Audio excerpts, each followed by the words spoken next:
ಇಂದು ಇಡೀ ವಿಶ್ವವೇ ಬೆಚ್ಚ ಬೆರಗಾಗಿ ನೋಡುವಂತಹ ಈ ಒಬ್ಬ ಯುವಕನ ಸಾಧನೆ 1-2 ದಿನದ್ದು ಅಲ್ಲವೇ ಅಲ್ಲ.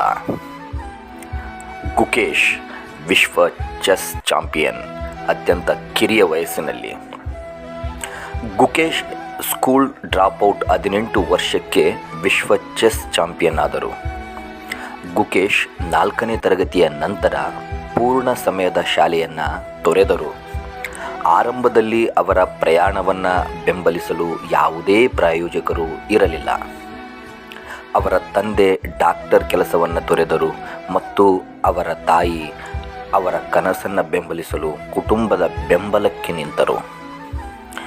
ಗುಕೇಶ್ 7 ವರ್ಷಕ್ಕೆ ಚೆಸ್ಸನ್ನು ಪ್ರಾರಂಭಿಸಿದರು ಮತ್ತು 12ರ ಹೊತ್ತಿಗೆ 3ನೇ ಕಿರಿಯ ಗ್ರ್ಯಾಂಡ್ ಮಾಸ್ಟರ್ ಆದರು. 2023ರಲ್ಲಿ ಗುಕೇಶ್ ಫೈಡ್ ರೇಟಿಂಗ್ 2750 ತಲುಪಿದರು. ಈ ಮೈಲಿಗಲ್ಲನ್ನು ಸಾಧಿಸಿದ ಅತ್ಯಂತ ಕಿರಿಯ ಆಟಗಾರರಾದರು. 2024ರಲ್ಲಿ 10 ಆಟಗಳಲ್ಲಿ 9 ಆಟಗಳನ್ನು ಗೆಲ್ಲುವ ಮೂಲಕ ಭಾರತದ ಮೊದಲ ಚೆಸ್ ಒಲಿಂಪಿಯಾಡ್ ಚಿನ್ನ ಗೆದ್ದರು. 18ನೇ ವರ್ಷಕ್ಕೆ ಗುಕೇಶ್ ವರ್ಲ್ಡ್ ಚೆಸ್ ಚಾಂಪಿಯನ್ ಅತ್ಯಂತ ಕಿರಿಯ ವಿಜೇತರಾದರು. ಈಗ ಅವರು ವಿಶ್ವನಾಥನ್ ಆನಂದ್ ನಂತರ 2ನೇ ಭಾರತೀಯ ವಿಶ್ವ ಚೆಸ್ ಚಾಂಪಿಯನ್ ಆಗಿದ್ದಾರೆ. ಜೊತೆಗೆ ವಿಶ್ವ ಚೆಸ್ ಚಾಂಪಿಯನ್ಶಿಪ್ ಗೆಲುವಿನಿಂದ 12 ಕೋಟಿ ರೂಪಾಯಿ ಬಹುಮಾನವನ್ನು ಗೆದ್ದುಕೊಂಡಿದ್ದಾರೆ.